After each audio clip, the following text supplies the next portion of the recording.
You are listening to WBHM Digital Broadcasting, the best in paranormal talk only on Paranormal Experience Radio. Broadcasting live out of Birmingham, Alabama.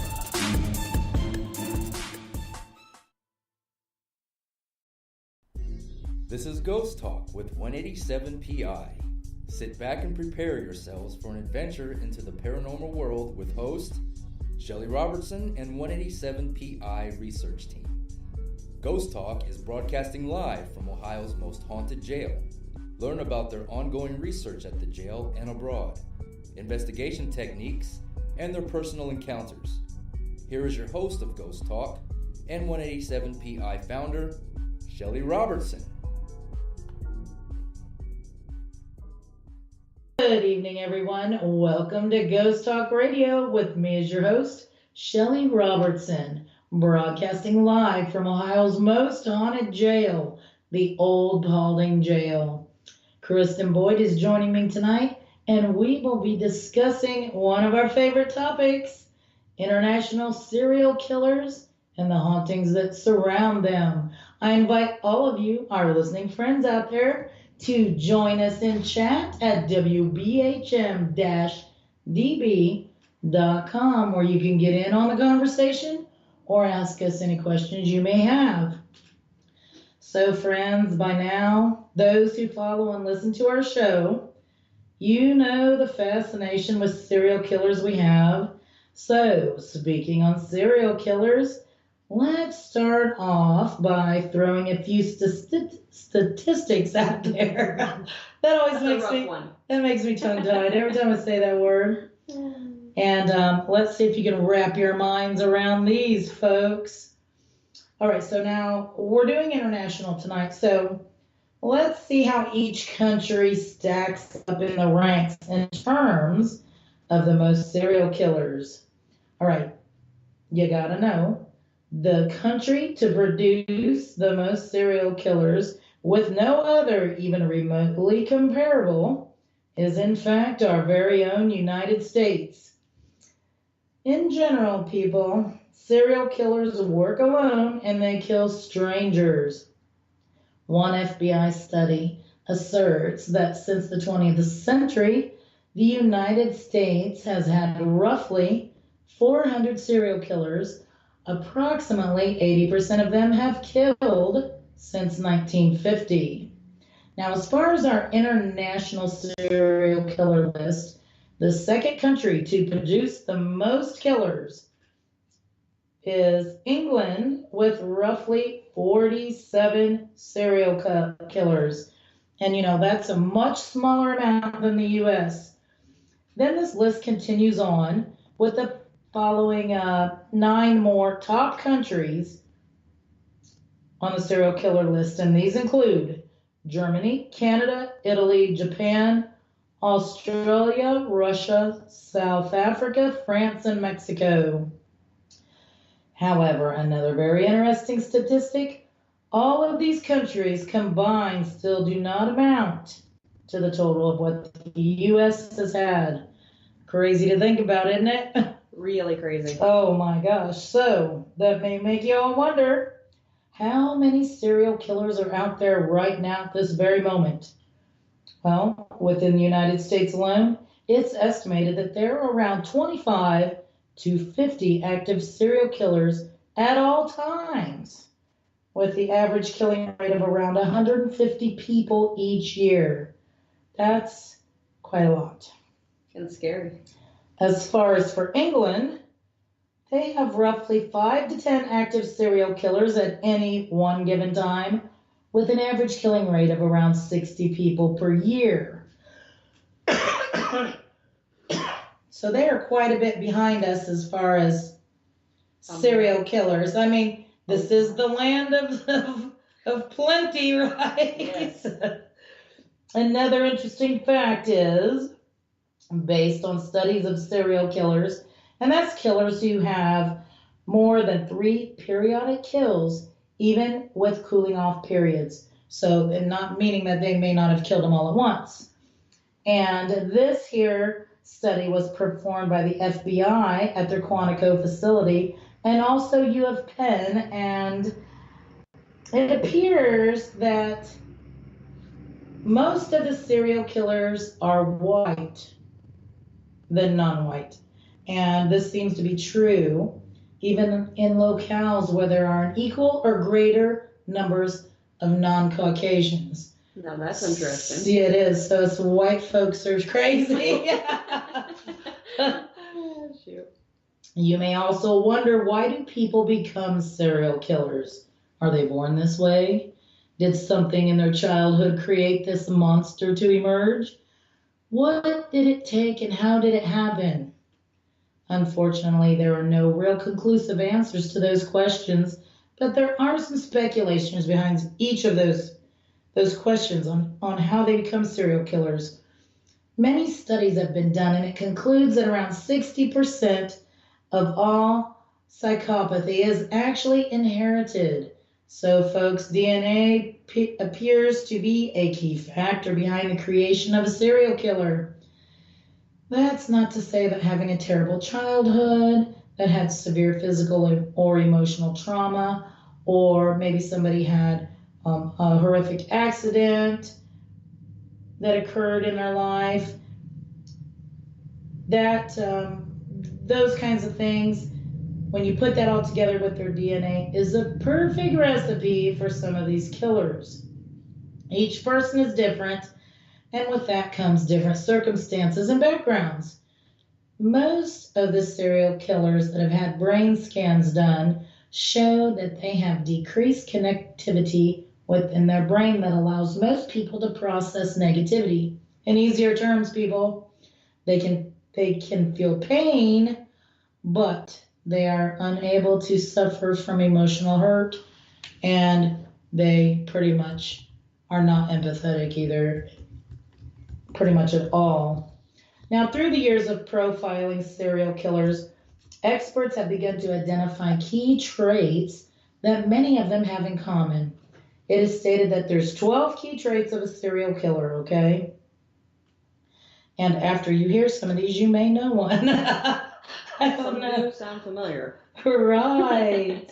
Now, serial killers generally their focus is entirely on themselves and the power that they are able to assert over others. They are good at manipulating and being deceitful. They are egotistical braggers. They are superficial charmers. They look like any other person, just like your average Joe who might live next door. However, they have a severe lack of empathy. They are smooth-talking but insincere, and they are very impulsive. They have a lack of control when it comes to their behavior, and they have a need for excitement, or they want that adrenaline rush, and unfortunately, a lot of times, killing someone fulfills all of those things. Many of them have behavior problems early in life, and usually within childhood, they may show signs of having antisocial behaviors, but that's not all of them. Some of them are pillars of the community as well. So, what makes all of this even scarier to process is a person will walk past a murderer roughly 16 times throughout their lifetime. Now, that is a bit difficult to wrap your brain around, isn't it? Yes, it is. And one last interesting fact here before we move on. Serial killers, keep in mind, 90% of them are men. There's only 10% that are women. If all that information hasn't your brain go on overload, this might. Many serial killers still haunt their crime scenes, homes, or cells after their death, even if they do not remain. Many of their unsuspecting victims do, and many people have witnessed this and documented their accounts of the hauntings. Now, with all that said, Kristin, who shall we talk about first? Well, we're going to start off by introducing you to not one, but two serial killers that fall within that small 10% range that include women. Keep in mind, Most serial killers work alone, but there are a few exceptions to this rule. Delfina and Maria de Jesus Gonzalez of Mexico. Born into poverty, Delfina Maria, along with 2 others, were all sisters. Now, their father was controlling and abusive, and he hid that behind the authority of his police badge, even often shooting and killing people just during heated arguments. Fascinating. Well, if any of the girls wore makeup or clothing he did not approve of, he would lock them up in jail for several days as punishment. Quite cruel. Yeah. Well, needless to say, he was feared by many, including his own 4 daughters. Now, as they got older, they all stayed very close to one another. Fearing poverty, they opened bars and conducted illegal activities to make money. In 1950, they purchased a brothel, Ranchero El Angel, also known as the Bordello from Hell. You want to visit there, fellas, out there tonight? North of Mexico City is where it was located, and it ran from 1954 to 1964. Now, these sisters became so desperate to stay out of poverty that they began to kidnap girls to work in their establishments, many of whom were runaway teenagers who were promised money and safety by these sisters. Well, unfortunately for these girls, this was not the actual case. The sisters drugged them, and they used them to make money by allowing those clients to rape them and to pay for those services. Terrible. It's horrific. Now, when the girls lost their looks, they became difficult to handle, being rebellious over things. They got sick, or the clients no longer took interest in them. They were murdered. Oh, my. Well, the killing of these poor girls was in no way any easier than the life that they had been forced to endure by these sisters. Now, in case of one of the girls becoming pregnant, she would be beaten and forced to abort. Now, if one of them got too sick from malnourishment or an STD, she would be locked in a room and either starved to death, or the other girls would be forced to beat her to death with sticks and heavy logs. Terrible. And this was in the 60s. Yeah, that's Oh. just gross. The sisters didn't just kill these girls. They also murdered several men who had come to the brothel with large sums of money to spend. Robbed them.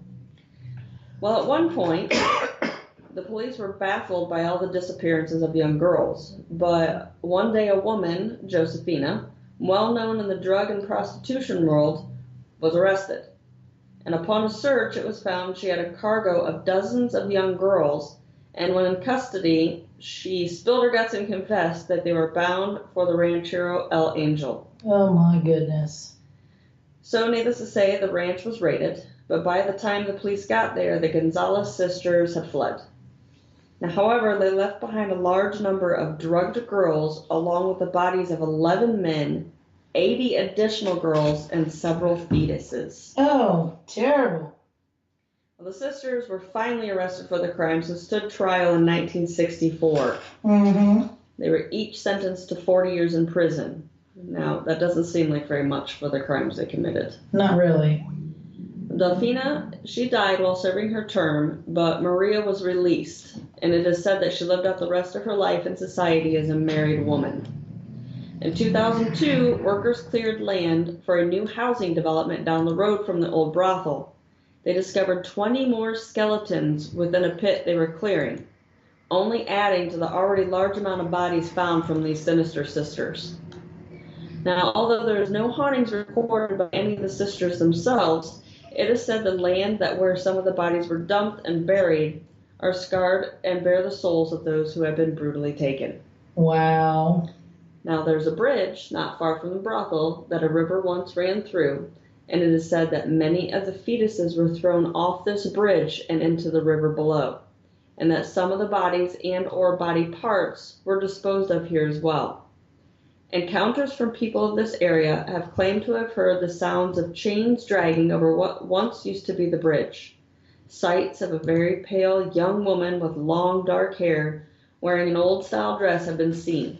She is also known to give off a loud, blood-curdling scream that sends anyone near running as far as fast as they can. Wow. Well, some believe this is a spirit of a distraught victim who lost her life too soon to the horrific ways of those Gonzalez sisters. Just a fascinating story about them, and I'm sure the hauntings are quite astronomical in that area. Moving on, we will go to Harold Shipman of Britain. He was also known as Dr. Death. Shipman is considered to be one of Britain's most deadliest serial killers in all its history. He was a married man with 4 children of his own, but during this time he managed to squeeze in 218 credited murders. Actually upward of possibly 250, but they can't verify every single one of them. All the while, he was also working as a popular British physician. Now, at the age of 17, he witnessed his mother suffering, and she died from lung cancer at the young age of 43. He also observed very closely how a local doctor administered morphine to temporarily ease her pain and suffering. So later on, he attends Leeds School of Medicine, where he graduated in 1970. He took his first job in West Yorkshire, where he was caught forging prescription for his own use in 1975. Now that led him to have to attend a drug rehab clinic in New York. He later transferred to Donnybrook Medical Center in 1977, where he spent the next 15 years of his career. His murdering spree actually began within his first job at Leeds, killing at least 71 known patients. Now, moving on to his second practice in Donnybrook, due to butting heads with his colleagues who claimed he was arrogant and overconfident, he went on to double his murdering count. Finally, in 1998, both the local undertaker and another doctor noticed that Shipman had usually an unusual high number of cremation certificates that he was signing off on. Now, what's really crazy about that is they also noticed similarities in the recently deceased patients themselves. The majority of them were elderly women who were found sitting up and fully clothed, not in bed as one would expect with someone being severely ill and near death. However, despite all the suspiciousness of those deaths, the initial investigation was handled poorly, allowing Shipman to kill 3 more victims. Finally, his luck ran out, folks, later that year when the daughter of his final victim, lawyer Kathleen Grundy, claimed he had not only killed her mother, but he had also tried to create a new fake will, naming himself as the sole beneficiary. Unlike his earlier victims, Grundy had not been cremated, and an autopsy revealed lethally high levels of morphine within her system.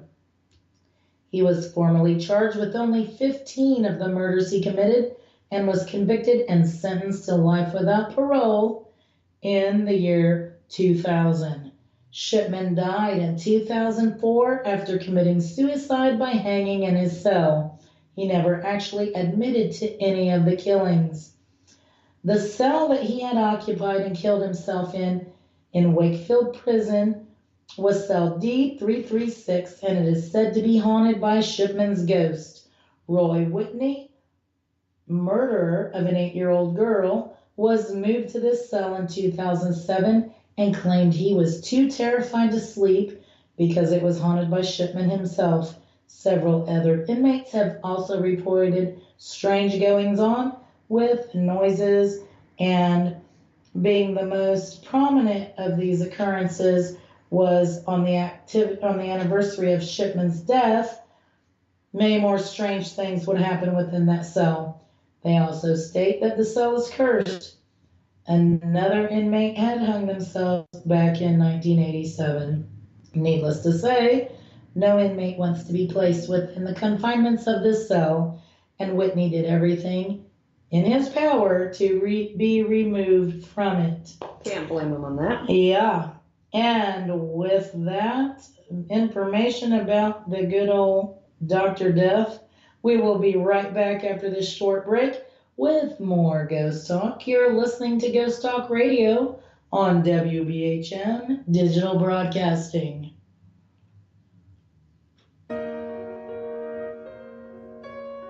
You are listening to WBHM Are you putting in Digital Broadcasting.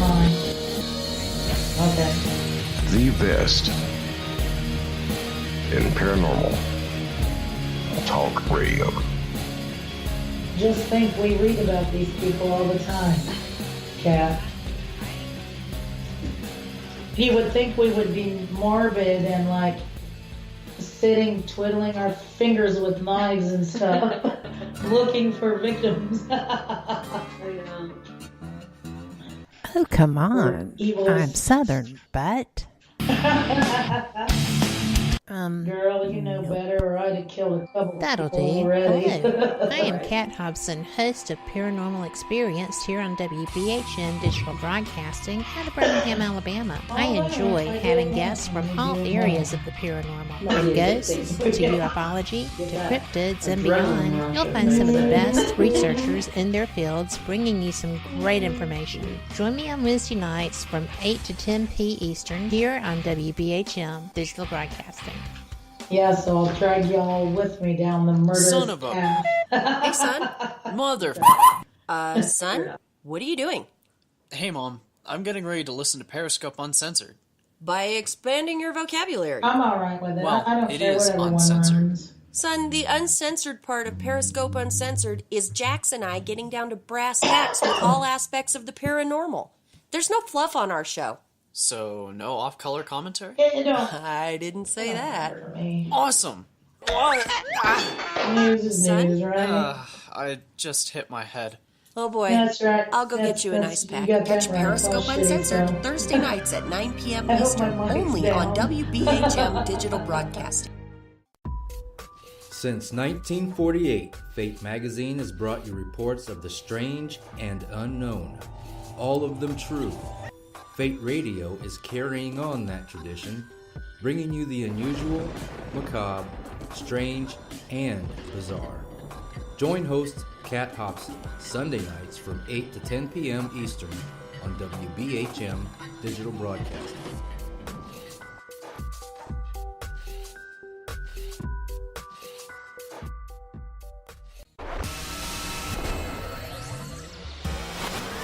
You are listening to WBHM Digital Broadcasting, Birmingham, Alabama.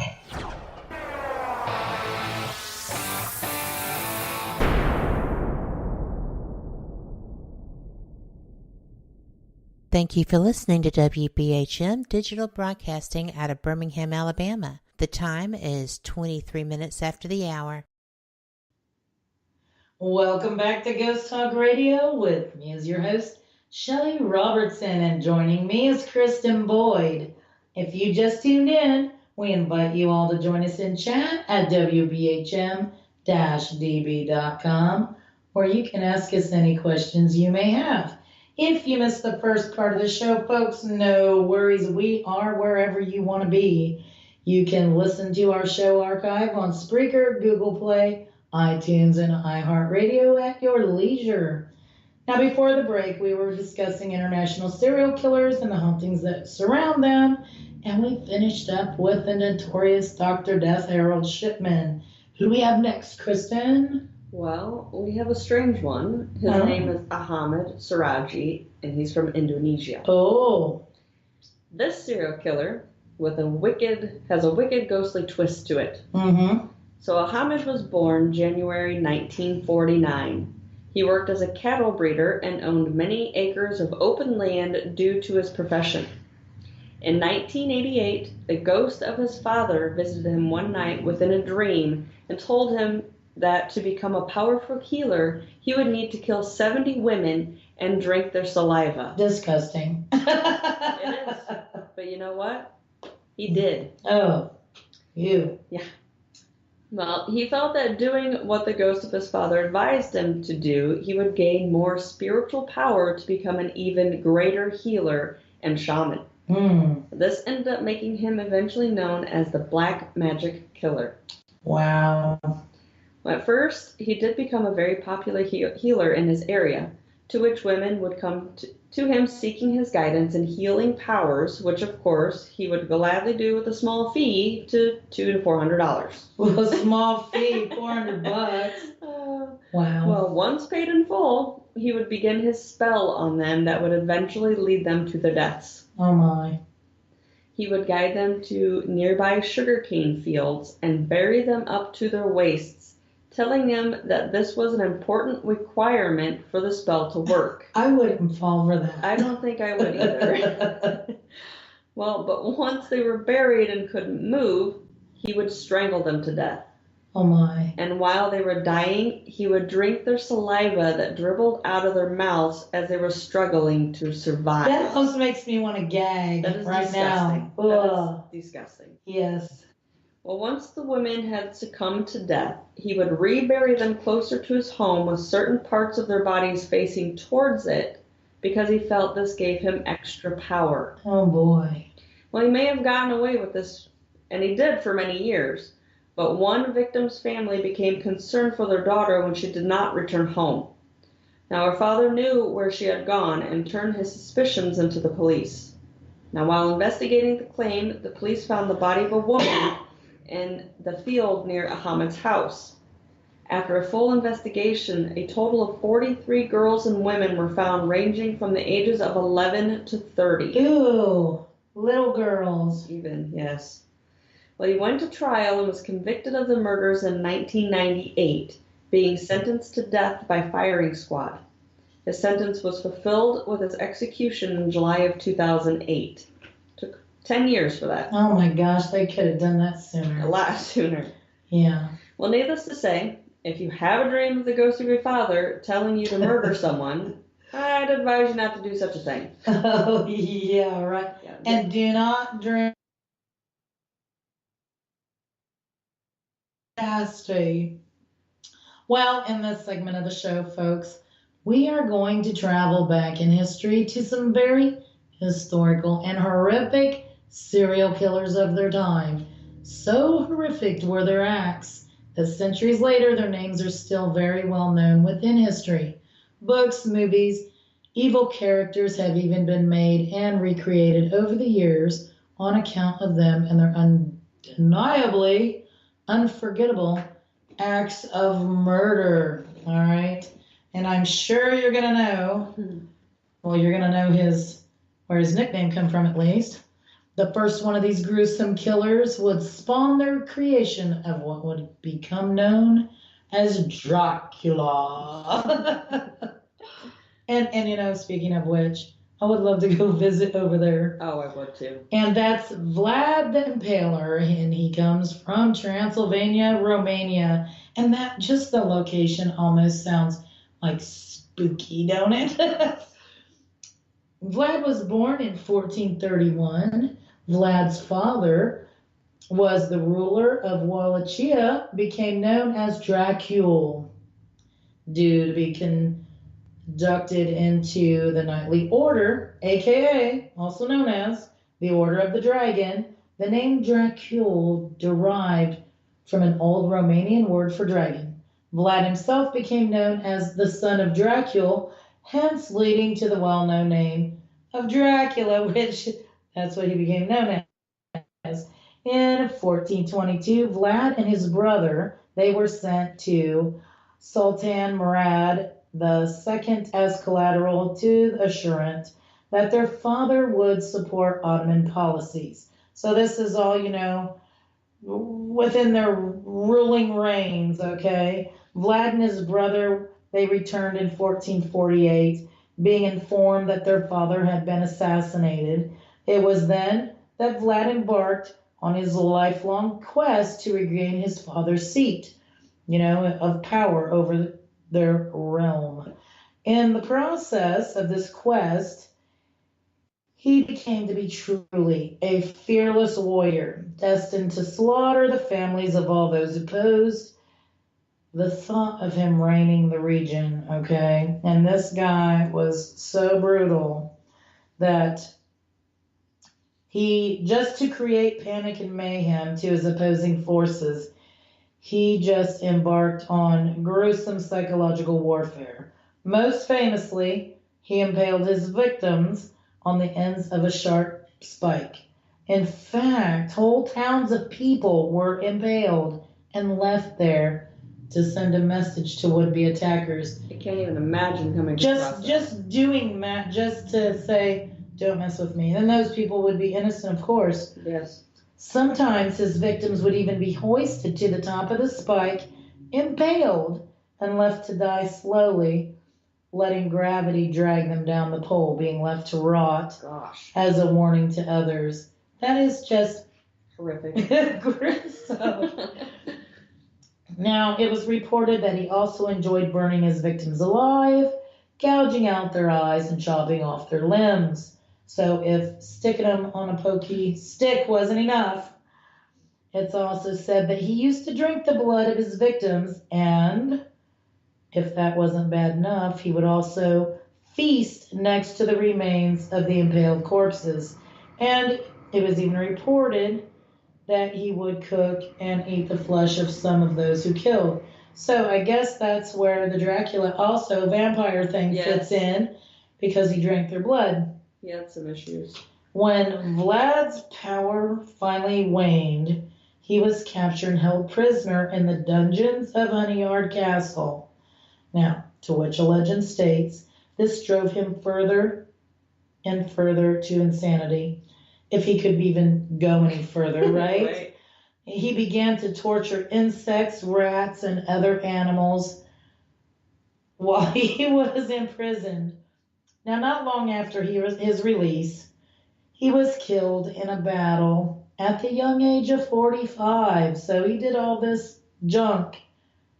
Less than 45 years. Yes, and was imprisoned and set free.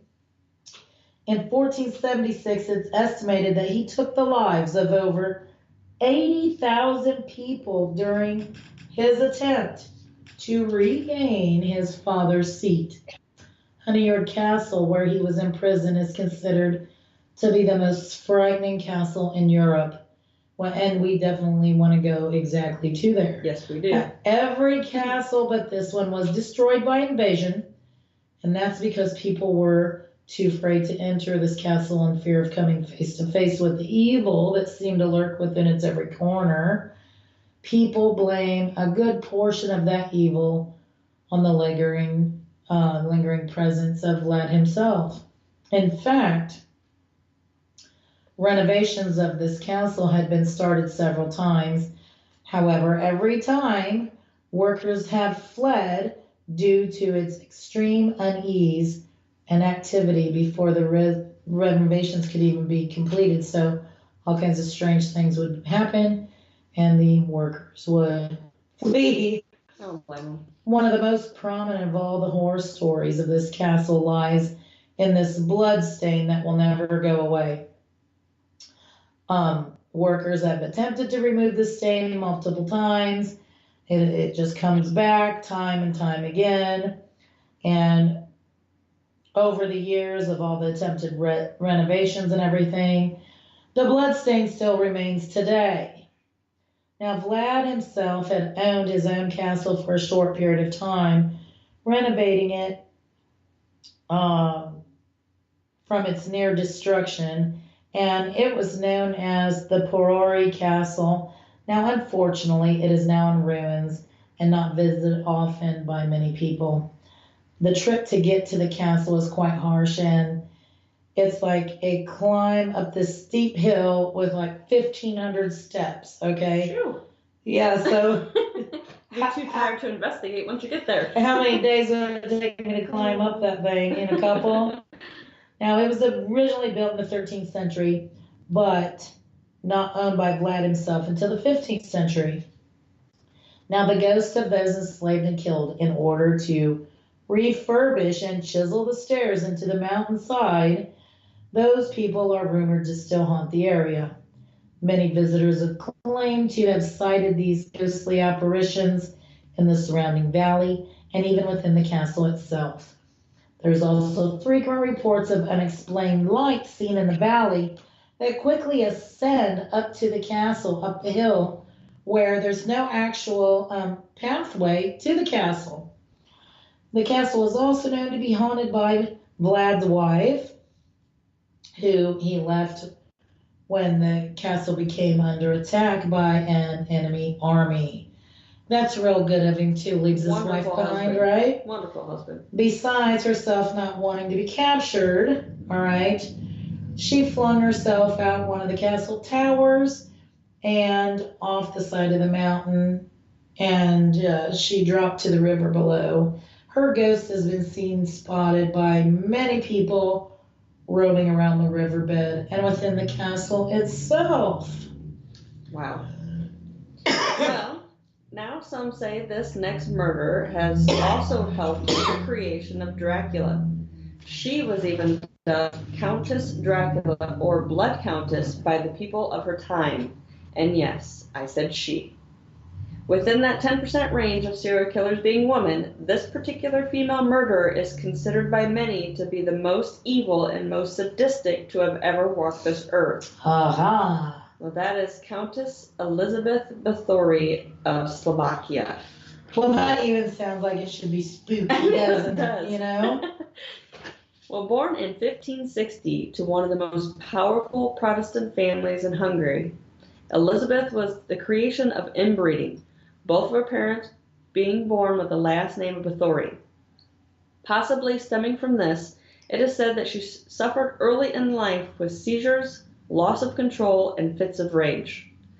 Now, to add to her already troubled self, as a child she witnessed the brutal punishments handed out by her family's officers. One such incident involved a gypsy who was accused of stealing, and for his punishment, the officers sewed him up in the belly of a dying horse alive and left him there to die as well. Oh, that'd be bad. I couldn't even imagine. Well, at the age of 15, she married a soldier and after 10 years bore 3 daughters and a son. Her husband knew his wife was disturbed, but he entertained her and actually participated in helping to torture helpless victims. It wasn't until after her husband's death in the early 1600s that her true evil tactics began. There's even more? Unfortunately. And it's worse. Yeah. Now, legend states that one day when an attendant girl was brushing the countess's hair, she accidentally pulled too hard. Elizabeth erupted into a fit of rage and struck the girl with the back of her hand. It was later that night when Elizabeth noticed where the girl's blood had landed on her hand that her skin looked more youthful than she had seen in years. Well, this then gave her the idea that if such a small amount of blood could make her hand look so young, then more blood could restore youthfulness back into her entire body. It is said that this is when the madness truly began, because at that point she started bathing in the blood of virgin girls to regain her youthful look. I wonder if it worked. She thought so, evidently. Oh, jeez. Well, not long after conceiving this idea, young women and girls began to disappear from villages near and far. Uh-oh. Well, when they arrived at the castle, they would be locked up in a cellar as they awaited torture. Elizabeth herself carried out much of the torturing, often beating them to death. Sometimes she would sew their mouths shut, force them to eat their own flesh, Ooh. or burn their genitals. Ouch. She would even bite their faces and shoulders and stick needles under their fingernails, cutting off the fingers of the girls who tried to remove them. Oh, bad, bad, bad. Well, it didn't take long for Elizabeth to begin to run out of girls to torture because she had already taken most of them, and the few that remained were hidden by the villagers for fear of losing them to her. This is when the Countess began to resort to noble girls, a decision that would ultimately lead to her demise. Uh-oh. Now, after capturing and murdering a noble girl in 1609, which she attempted to stage as a suicide, The authorities finally decided to take action. A little late, in my opinion. Yeah, I guess so. Well, during the raid, officials discovered the dead bodies of young girls everywhere they looked within the castle. Astonished at their findings, Elizabeth was taken and faced a trial where even her servants testified against her. In the end, she was convicted of 80 counts of murder, although evidence showed as many as 650 females may have actually been killed. That's a lot of bloodbaths. A lot of young girls. Yes. Now, all of her servants were sentenced to death, but Elizabeth was imprisoned for life in a room in her very own castle that was boarded up with only tiny slits for food and air. She lived for 3.5 years this way before she was found dead, laying face down on the floor. Wow. Needless to say, there are many ghost stories that surround this castle and the horrible deaths of so many young women and girls that took place within its stone walls. Many believe the tormented souls of her victims remain. Witness accounts include sightings of shadow figures, full-body apparitions, mostly of young girls, black mists, transparent humanoid figures, along with hearing disembodied voices, the most prominent being of young ladies crying. Many have even claimed to have seen Elizabeth herself, but on some accounts she is seen as being faceless. Wow. Well, this castle is in ruins, but tours are still given if you actually have the stomach to visit a place of so much torment and despair. And I wonder if it has any leftover, like, smells, iron, Yeah. blood. Now, we couldn't talk about historical serial killers or murderers without mentioning probably the most famous one of them all. Multiple books, movies, TV series have been made on what very little is known of this infamous killer. And what is the most intriguing and haunting thing that surrounds this person? Well, it's the fact that they've never, ever been found or identified, leaving all of England and now most of the world wondering for over a century who this mysterious, gruesome killer was and how did they manage to have never been caught during their killing spree. A question, in person that will forever remain a mystery to us all. And of course, that would be, and with that, we will continue this when we come back after this short break. You are listening to Ghost Talk Radio on WBHM Digital Broadcasting.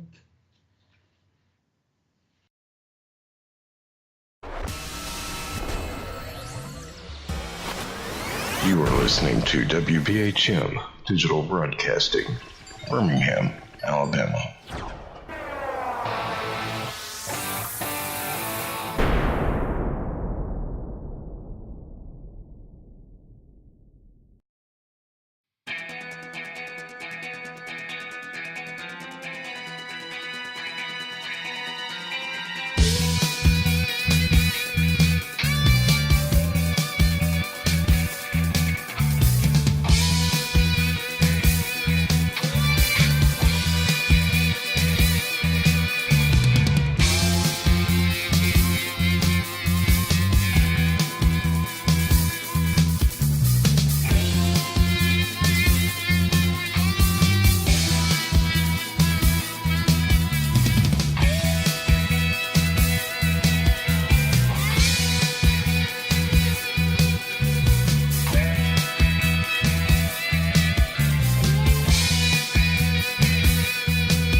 Thank you for listening to WBHM Digital Broadcasting out of Birmingham, Alabama. The time is 45 minutes after the hour.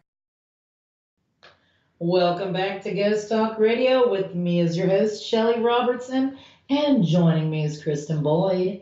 If you just tuned in, I invite all of you to join us in chat at wbhm-db.com, where you can ask us any questions you may have or just join in on the conversation. If you missed the first part of the show, no worries. You can catch our full show archive on Spreaker, Google Play, iTunes, and iHeartRadio at your own leisure.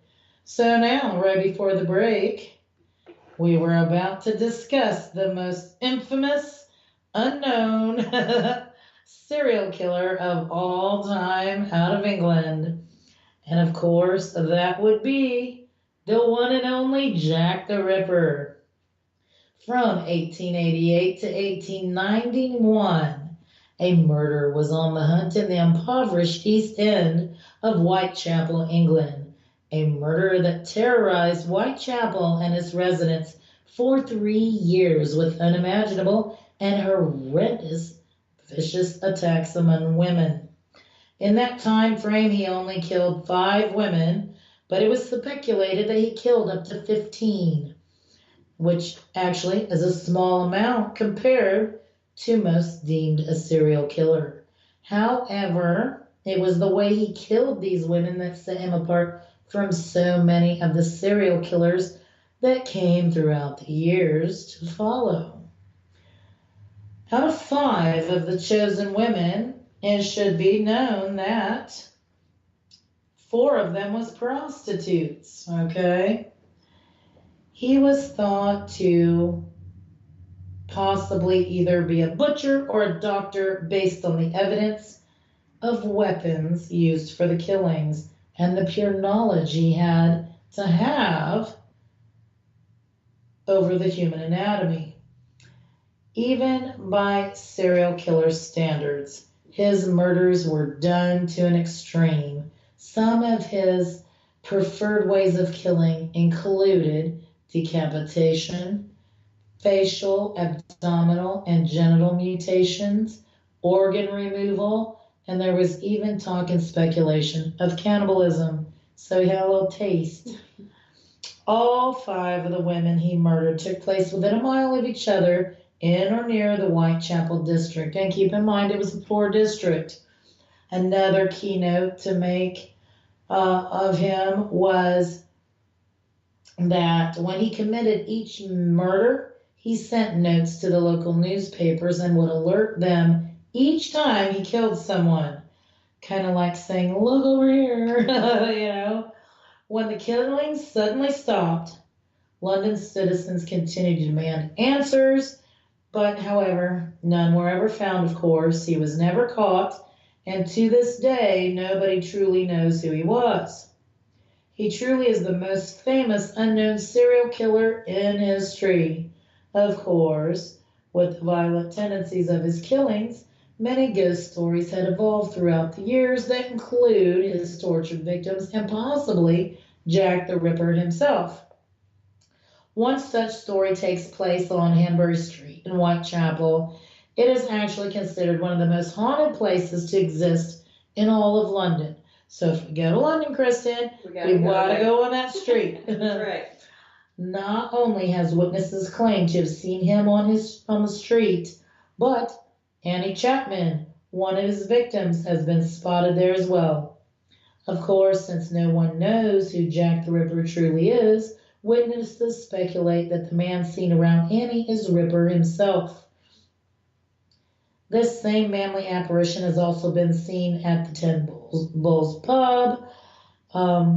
That's another location of one of the Ripper's murders. Also on the street, people have claimed to have heard an invisible woman gasping for air, accompanied by heavy male breathing and the sound of a knife swishing through the air. And finally, they also said they hear noises that sounds like a body being dragged away. Like the horrendous act of Annie's murder, is being replayed out over and over again, like maybe it's a residual haunting. Yep. The body of Catherine Eddowes has been spotted by many onlookers as well in the vicinity of where she was murdered. Her death took place within the night square. Most people first think they're seeing this pile of clothing laying on the ground, but when they get closer, they find that it's actually a woman's body. However, when they get too close to inspect the body, she vanishes into thin air, leaving people confused and horrifying, right? Well, how would you feel if you just... I would be shocked. It would be shocked. It would be shocking. So, you know, for over 120 years, Jack the Ripper has been the topic of news stories, movies, books, and more. And it truly appears that will keep continuing. I mean, people want answers to one of history's biggest unsolved murder mysteries to ever exist. There's been theories. A couple people speculate on who the Ripper was. Yep. You know? Nothing concrete. That's correct. Now, you know, we covered some interesting facts and some statistics and a few historical serial killers. Where should we go from there, Kristin? Well, I think we should go a little closer to present day. Okay. All right. So does anyone know who the international serial killer of the 21st century is? Well, it is none other than Siri Tukak of Ukraine. He is a former police investigator who was charged with killing possibly 100 girls from 1980 until caught in 2005. Holy smokes. That's crazy. Well, Siri was born on September 12, 1952 in Russia. He was in the Soviet Army between 1970 and 1972. Following his discharge from the Army, Suri continued his studies for a brief time to become a police officer, and upon graduation, he became a criminal investigator in the city of Kemerovo. He was considered an excellent worker by his department to the point of receiving a recommendation for admission to an intelligence agent school. He had been married 3 times and had 4 children of his own. Wow. Well, Siri's career fell apart when he was caught falsifying evidence. He was given a choice between voluntary resignation or facing certain imprisonment, and he chose to resign. His first murder happened shortly after in Crimea in 1980. Siri moved to Ukraine in 1982 and took a number of menial jobs. He worked in mines, farms, and factories before he ended up working again as an investigator. Using the knowledge he gained during this time as a criminal investigator, he was a highly efficient serial killer. Oh, I bet he was. Oh, I'm sure.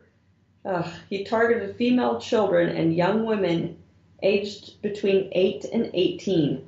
That's awful. He would skillfully press the carotid artery until they died, and occasionally raping them, both before and after the murder had occurred, after which he would clean the crime scene by removing all traces of his evidence. It's one of the worst serial killers you could come up with. Oh, that's terrible. No wonder he's the one of the 21st century. Yes. Well, his crimes would not be noticed until 1984, when numerous children and young women began disappearing across Ukraine and finally near where he lived and worked. In August 2005, Siri grabbed a 9-year-old girl named Katya and a daughter of one of his own friends while she was playing with 4 other children. He later attended her funeral, where he was recognized as her abductor by the other children. Oh, bad, bad, bad. Not a smart choice on his part. Mm-mm.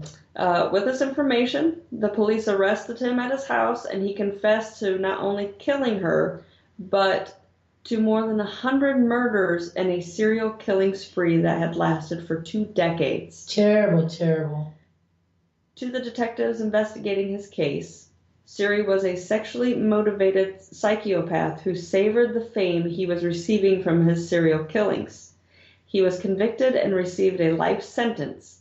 He died November 2018 in prison from heart failure at the age of 66. He should have been executed. I agree. But they had done away with capital punishment. Terrible. Yeah. He had a method to his madness. He would not try to get rid of or hide the bodies of his victims. Instead, he would look for victims and do his dirty deeds near railways and roads to make detectives think it was a traveler from another city committing the murders. Many areas of the railroads near the victims have been found slain, have reported paranormal activity. There have been many accounts of seeing the apparitions of young girls standing on or along the tracks only to disappear when you try to get close to them. Reportedly seen mostly at night. There has even been reports of Siri himself being seen walking along the tracks looking for his victims. Terrible, terrible, terrible. That's horrendous indeed to target young ones like that. Yeah. Anything involving children just makes the crime much more unimaginable, don't you think? I do. And while we're only able to cover just a small number of the many, many serial killers on tonight's show, we'll most likely cover more of them in the future, I'm sure. Now I want to talk a little bit about what we have going on here at 187PI and the Old Paulding Jail. Of course, we do have the escape games running this month. For more information on our escape games, go to jailbreakcode9.com, and that's the number 9, where you can find out all the information about our games, the bookings, the themes, and our games help the restoration efforts of the Old Paulding Jail. We also have a full schedule of events for the spring, summer, and fall that are happening here at the Old Paulding County Jail. We have many dates available for private paranormal investigations. You can find all that information to book the jail for your own private investigation at 187pi.com, or search us up on Facebook and 187pi and we'll pop right up. And I will also say, coming up tomorrow night, we have a ghost hunt, weekends ghost hunt here at the Old Paulding Jail. Doors open at 7 p.m. If you want more info on the Ghost Hunt Weekends events here at the jail that are going on all season, go to ghosthuntweekends.com and click on the Old Paulding Jail. June 1st, we're hosting a public ghost hunt here at the jail by us ourselves, and the doors open at 7 p.m. For more info for this, go to 187pi.com, or like I said, search us up on Facebook, and the events are posted there on what we've got going on. June 2nd, we have Ghost Stories Night.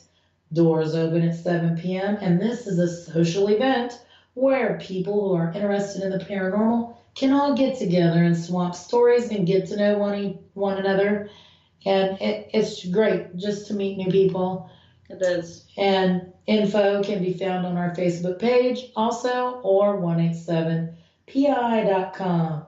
Here's what we have coming up on our wonderful network. Sunday nights at 8 p.m. to 10 p.m. Eastern, we have Fate Magazine Radio with host Kat Hobson. Monday nights, 8 p.m. to 10 p.m. Eastern, we have Paranormal Pride Show with host Denise Pridemore.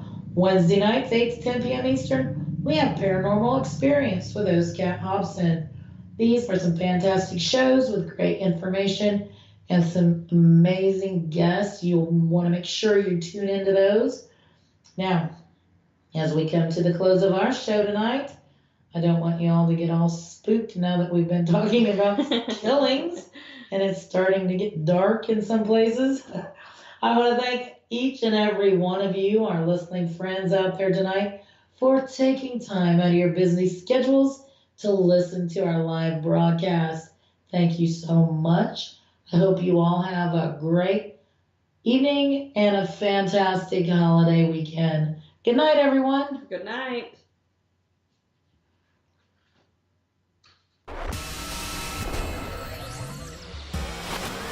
You are listening to WBHM Digital Broadcasting, Birmingham, Alabama.